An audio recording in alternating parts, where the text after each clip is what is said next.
Hi, everybody. I'm reconvening to open session the regular meeting of the Fairview District 72 Board of Education. It is August 20th, 2025 at 7:02 p.m. We have already established that we have a quorum. I would like to request that all members of the public be respectful of everyone at this meeting.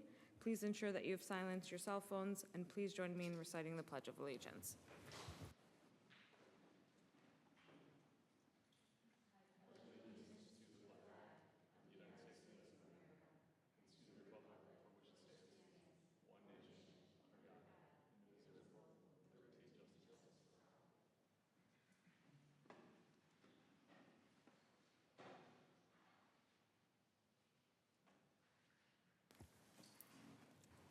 Can I have a motion and a second to approve the minutes of June 11th, 2025? So moved. I second. Are there any corrections or comments regarding the minutes? No. No. Will all those in favor of approving the minutes of June 11th, 2025 say aye? Aye. Any opposed say nay? Minutes are approved. Next, we have the approval of the payment of bills. Can I have a motion and a second to approve the payment of the bills in the amount of $452,056.10? So moved. Second. Go ahead. Are there any questions regarding the bills? Would the board secretary please call the roll call vote? Yes. Saji Philip, Yes. Esther Tamura, Yes. Hobart Whitworth, Yes. Christine Soika, Yes, Jacqueline Boujde, yes. Thank you. bills are approved. Next, we have the Parent-Teacher Association report. Do we have a representative from the PTA that would like to report to the board? Good evening. The PTA had a great break this summer. We're ready to come back. Our first general meeting is going to be September the 16th at 7 p.m. This will not be our traditional general meeting. This is going to be more of a welcome to the PTA.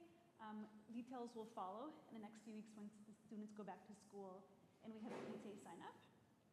Our first actual event will be the PTA 5K. Right now it is around September 27th, but more details to follow. We're excited, Katie and I are both excited to serve again as co-presidents, and we're ready to do lots of fun things for the kids. So thank you. School activity report. Does anyone from the board or administration have good news to share from the district?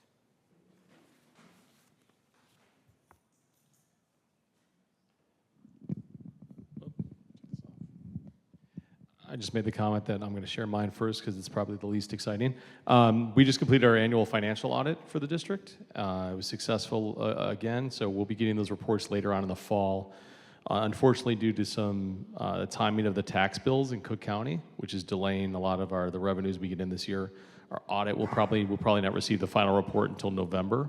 But it was a successful process, and I want to thank the office staff again for having everything prepared, organized, allowing them to do their work in a timely fashion.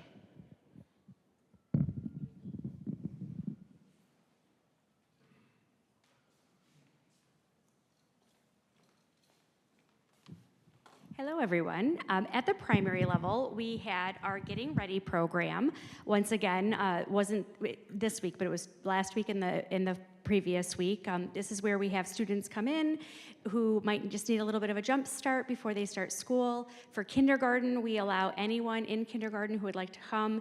It's 2.5 hours for 2 weeks, and it really just gives kids that like getting back into school feel, but not the whole entire day. So we always really love having kids back in the building, so that was very successful. And I just want to say a public thank you to Rebecca Hoffman, who organizes that and really takes the lead on that. She did a phenomenal job. We also just, since then, we've had primary teachers love to get in their classrooms and prepare for their kids to be there and really personalize everything for them. So teachers have been in their rooms getting everything ready. They're really excited for the kids to come back. I think we all are. It's wonderful to have that energy and those smiling faces in the building.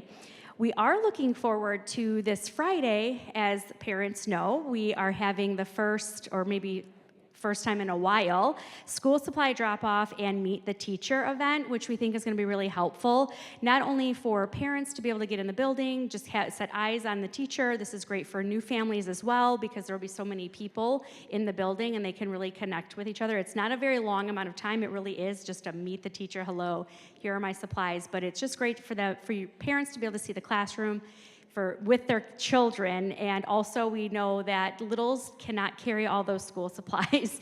So, we will avoid that and allow them to be able to, have some help, and then putting them where they need to in the classroom.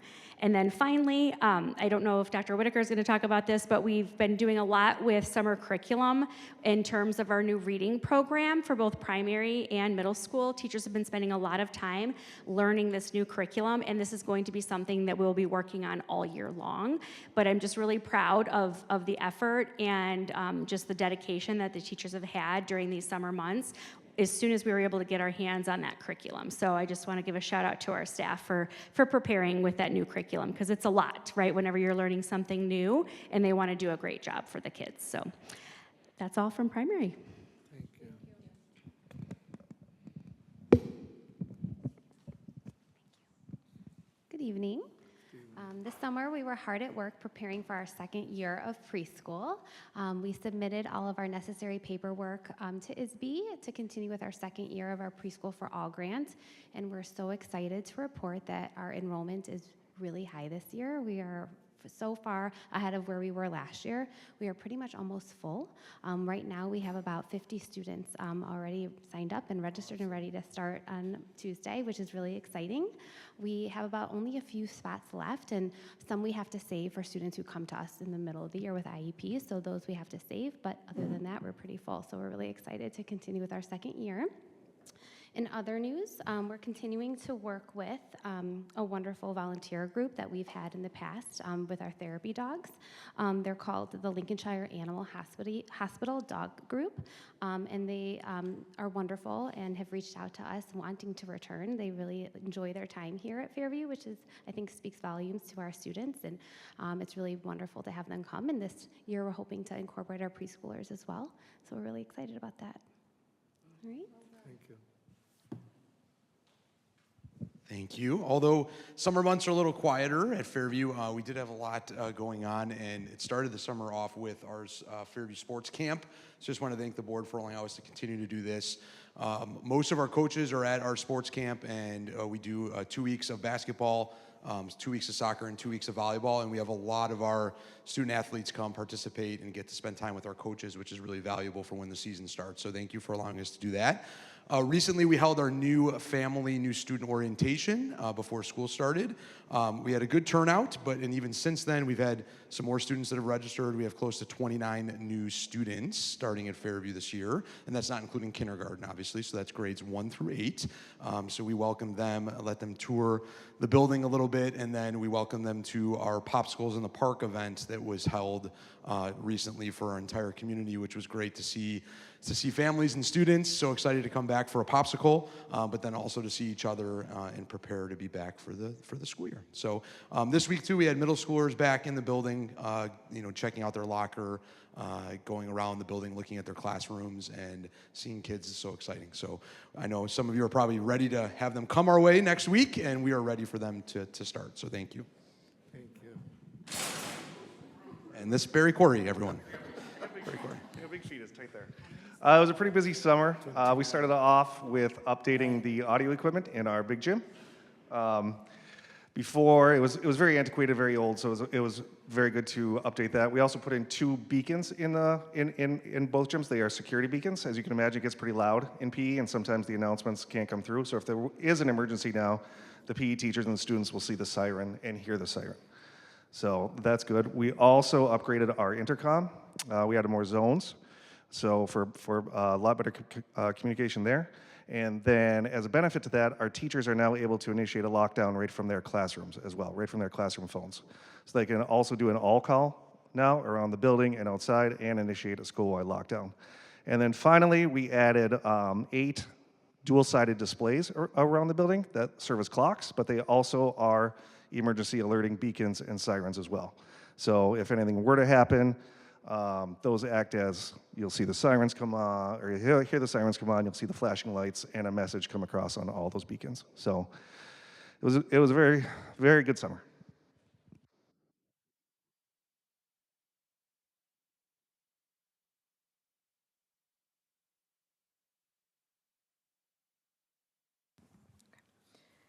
Next item is our board discussion items. Would the superintendent please introduce the reports to the board? Absolutely, thank you. First up, Jeff Fair will be providing the board the tentative budget for this current school year.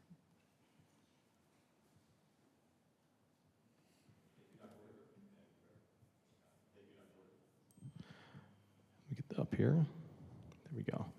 So the 2026 tentative budget is presented every year in August, and we are doing this in advance of, again, like I mentioned earlier, the finalized audit numbers. So we're doing this based off of the unaudited numbers from last year's financials. This is a quick operating fund summary. So in our packet, in the board packet, there's a much more extensive description of these items. I'm trying to bring out the highlights right here of what we're looking at for this coming year. When I talk about the operating funds, these are the three most predominant funds. This is the education fund, the operations and maintenance fund, and the transportation fund. These percentages you'll see up there are based off of last year's final numbers, not off of last year's budgeted numbers. So we're anticipating a 3.4% increase in total revenues. Like most of you know, we get about 80% of our revenues from local tax dollars. Those dollars are going to be delayed, as I mentioned, because Cook County has delayed the tax receipts until October or November. We're still waiting for word on when that's going to, we're actually going to get them. We are seeing about a 3.4% increase in local tax revenue based on the CPI. Again, as we remember the levy, we're limited to the CPI from the previous year. So if we get a 3.4% increase in CPI, that's what we're limited to the next year outside of any new property. And last year in our district, we had no new property come on the books. So we're limited to 3.4%. We're seeing a 2% increase in CPPRT. So those of you who have heard me talk about this before, CPPRT is a large chunk of money. It's called corporate personal property replacement tax. And we get a large sum there because we have so much commercial property within our district boundaries. That number skyrocketed back during COVID, and now is coming now back down to pre-COVID levels. We were actually anticipating another drop this year, but we just got word last week we're actually seeing a 2% increase. So we're going to be at about $1.2 million for CPPRT dollars, which is good news.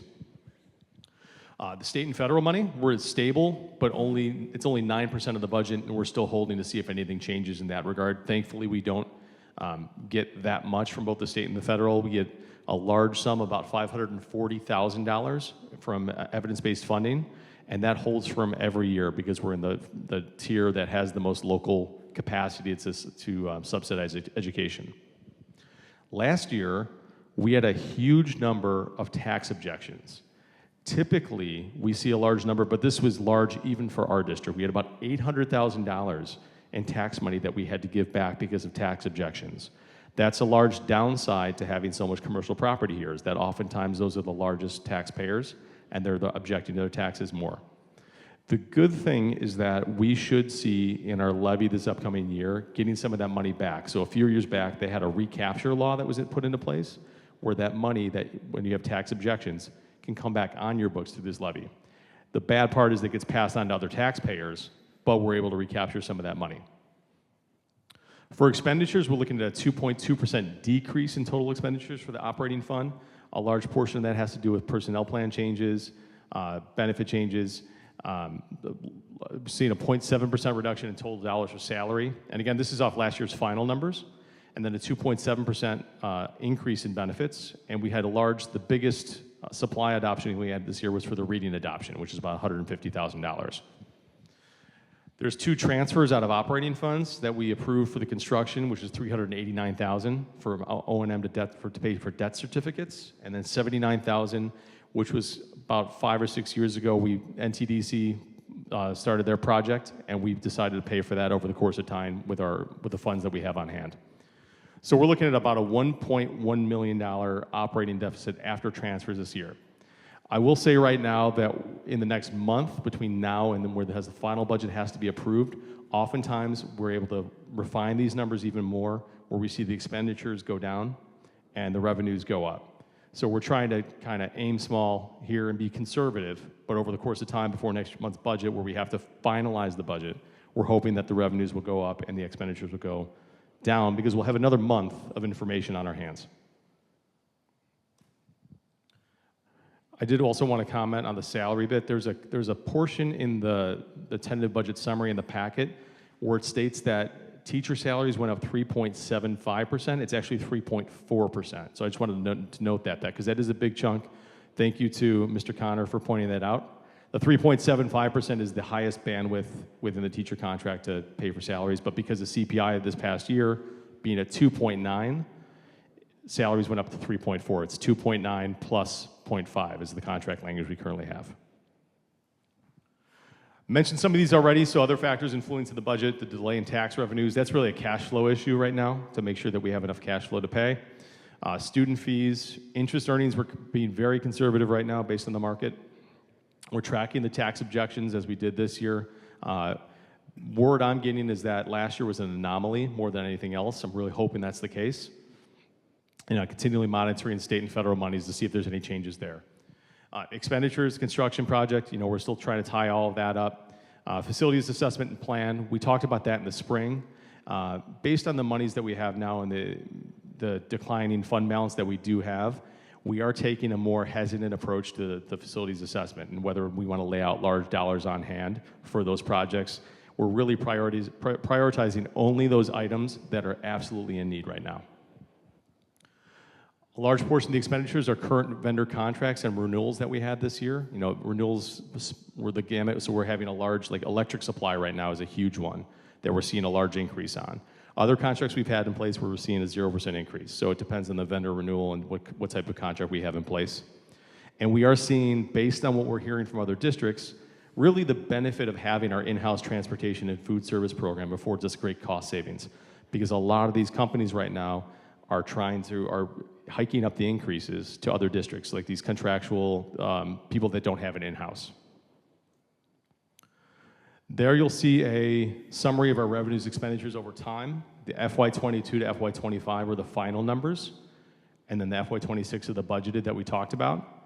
And then that green trend line is the operating fund balance. Again, a large portion of that decrease is due to the funds that we used on hand for construction. So that's where that trend line there in 23, 24 goes down. So we'll have 30 days before the next meeting to put the tentative budget on display and then approve the final budget. We'll track those revenues and expenditures during that time and have more firm projections. Well, the final budget hearing is September. The audit report is tentative for October, but will likely be in November, where we'll also look at financial projections along with the tentative levy. And then we'll approve the final levy in December, and then the budget process will begin again January 1st. So I ran through a lot of information there pretty quickly. If there's any questions, please throw them out there.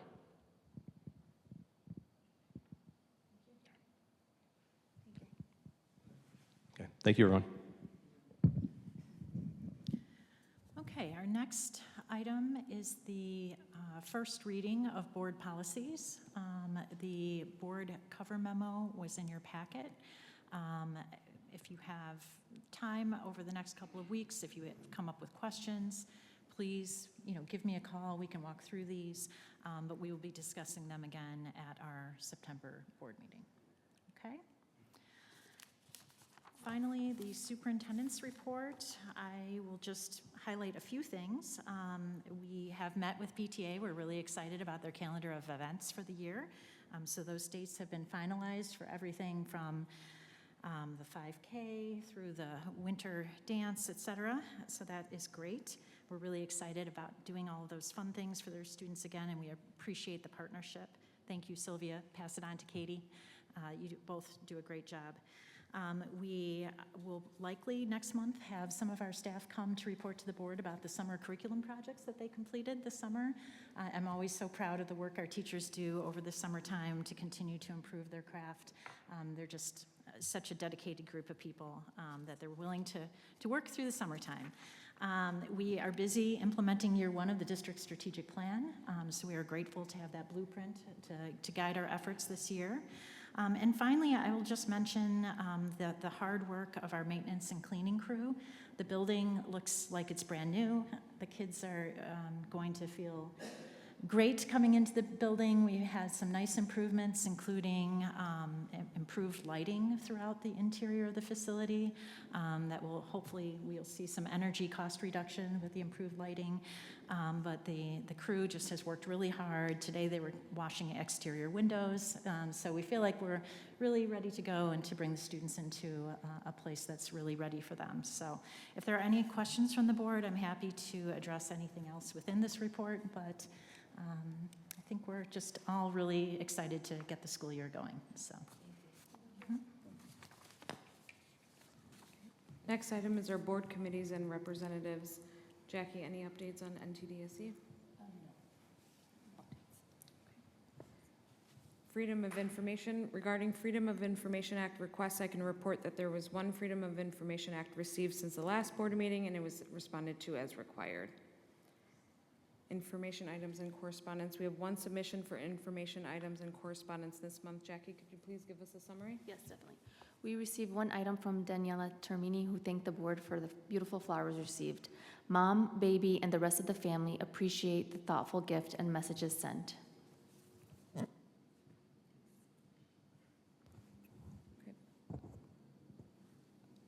Public comment. At this time, I would like to invite members of the audience to address the board in public comment. The public comment period is designed to gain input from the public and not for immediate responses by the board to the question or comment presented. If you wish to address the board, please come to the microphone, state your name. A 3-minute time limit will be set. The board secretary will keep time.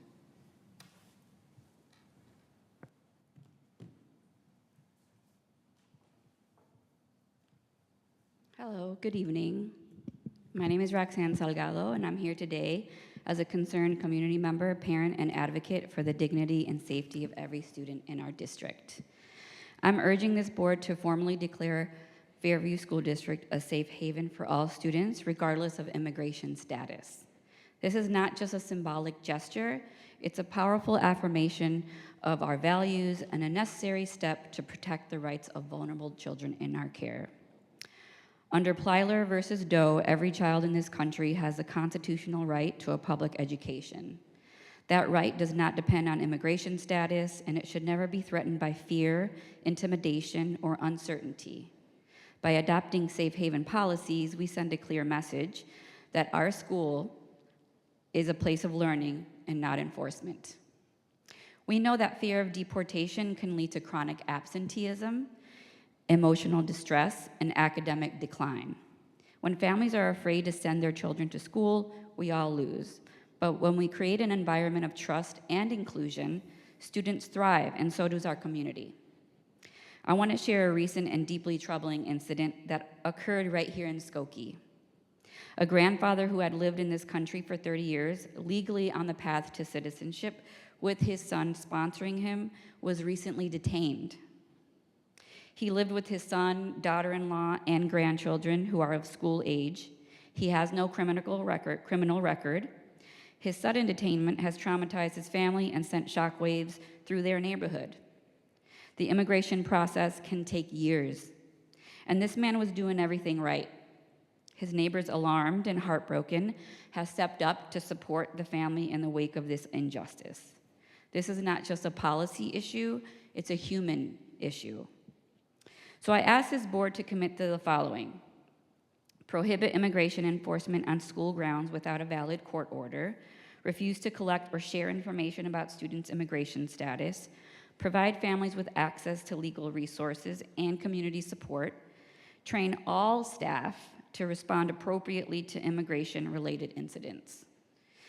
Districts across the state and country have already taken this step. So just a few, 73.5 and Evanston, District 65 and District 202 have already done that.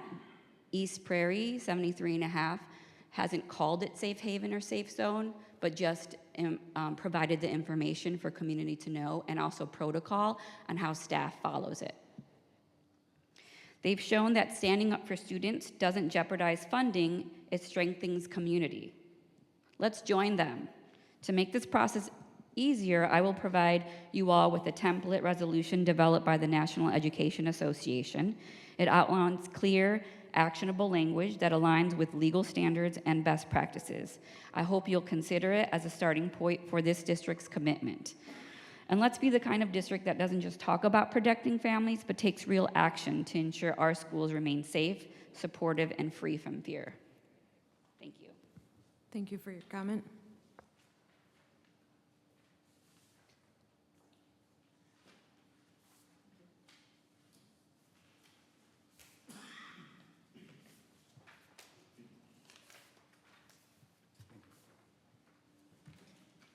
Good evening. My name is Marcy Shahinolu. I'm a parent of 2 children here at Fairview. I'm a civil rights lawyer, and I am the wife of an immigrant. I am here today to discuss, piggybacking off of what Roxanne has said. I chose to raise my family in Skokie because of the diversity that exists in Skokie. My belief is that Skokie is great because of our strong immigrant community. Unfortunately, communities like ours are under attack by the current administration, and we cannot bury our heads in the sand or afford to stand silent about ICE and its enforcement activities that are occurring in our community.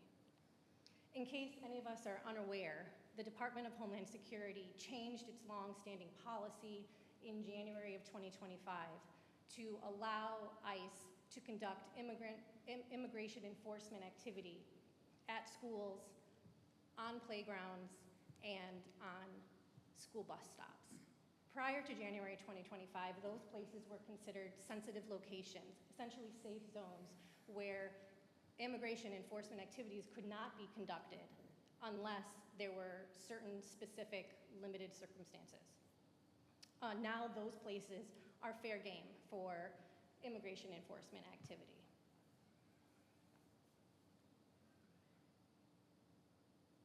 We must therefore prepare ourselves for when ICE comes knocking on our school doors or approaching parents or children at our playgrounds or on our school bus stops. We must stand in solidarity with our immigrant friends and neighbors to help try and lessen the fear and anxiety that exists in the face of these ICE raids. I do not exaggerate. You can Google yourself, like I did this afternoon. ICE detains children at schools, and a heartbreaking number of news articles from reputable sources will pop up explaining how children have been detained at schools, or parents and their children have been detained at schools. These ICE raids and the immigration enforcement activities by ICE stand at complete odds against the core values that Skokie and Fairview professes to uphold and that we hold dear, which is that we welcome everyone. I urge the school board to take a principled position on this issue and to adopt the National Education Association's Safe Zone Resolution and model policy that was distributed to you. Thank you for your time and consideration. Thank you for your comment. My name is Connie Clark, and I am a parent of a Fairview student in 5th grade. I've also been an educator for over 20 years and a member of the National Educators Association. Last year at our meeting, we did discuss the possibility of having to put forth a policy that school boards enacted in order to be able to protect our students and also our teachers. Our kids, immigrant or not, are definitely showing a lot of dysregulation.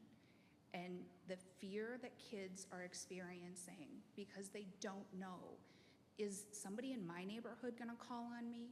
What about my neighbors? What about my friends? My daughter and I traveled to the Illinois State Fair this weekend.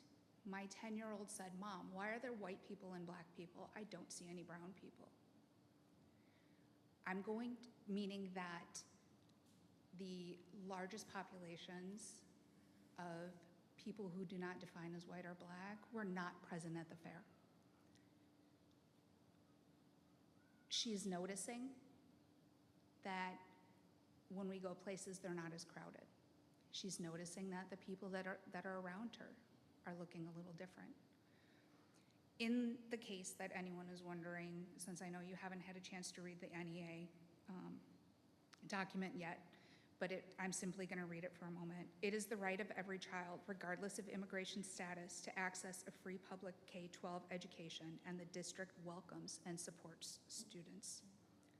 The district has a responsibility to ensure that all students who reside within its boundaries, regardless of immigration status, can safely access a free public K-12 education.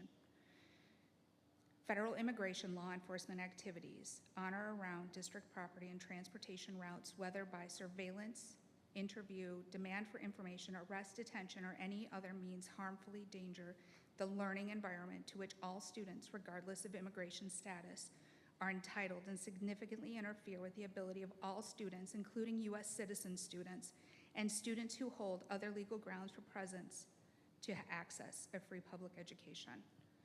If there's concern about the NEA statement being politically motivated or something of conflict, when you read through it, it is really what each and every one of us want, not only for our students, but also for our teachers. And what we're asking is that you adopt this as a policy and say, look, this is going to be a safe place for all of our students. And this NEA model is very neutral in its statement and really just says, this needs to be a safe place, and you, as our elected school board, are going to hold that true for all of our students.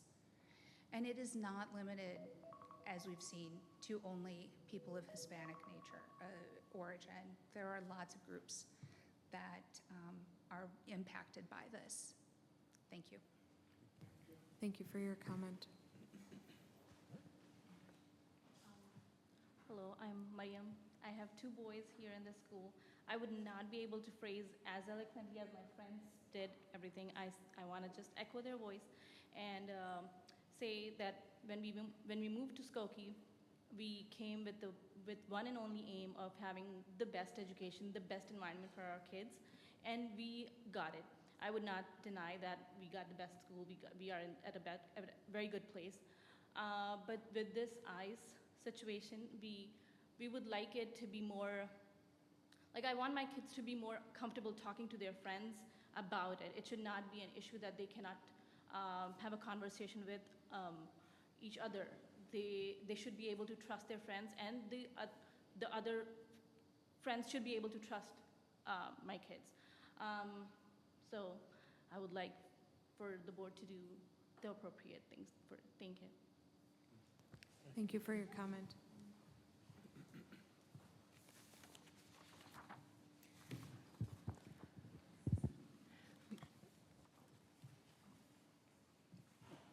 Hello. My name is Laura Pribben. My children are going into 6th, 5th, and 1st grade. I just wanted to thank the district for providing the opportunity for students to come in before the school year to drop off their supplies and walk their schedule. I know that it eased a lot of nerves that some of the kids were having. So thank you for implementing that. And as Ms. Chavoka mentioned too, being able to come in, Olivia's really excited to come in on Friday and meet the teacher, and it's just really great that that opportunity is there.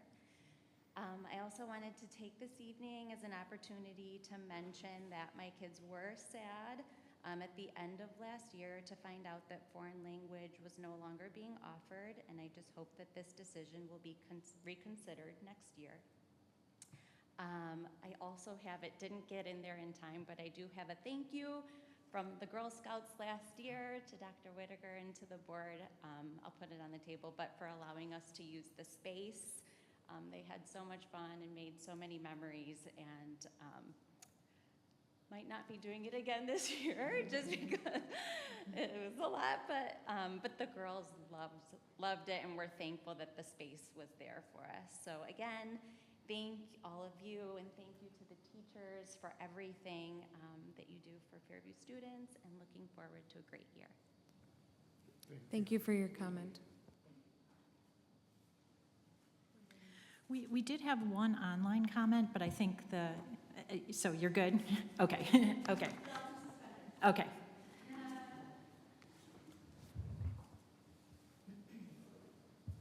Thanks.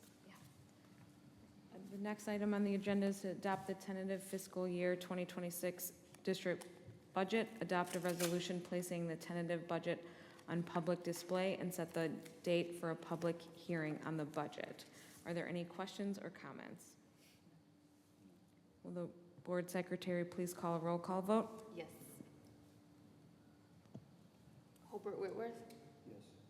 Christine Soika? Yes. Jacqueline Boujde, yes. Saji Philip? Yes. Esther Tamura? Yes. Thank you. The next approved action item is the approval of the employment of personnel. Are there any questions or comments?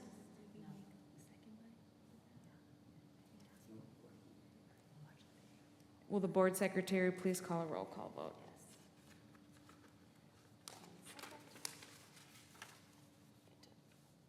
Christine Soika? Yes. Jacqueline Boujde, yes. Saji Philip? Yes. Esther Tamura? Yes. Hobart Whitworth? Yes. Thank you. The last item is the approval of release of closed session minutes of May 21st, 2025, April 16th, 2025, March 19th, 2025, February 19th, 2025, and January 22nd, 2025. Are there any questions or comments from the board? Did you have a motion for that one?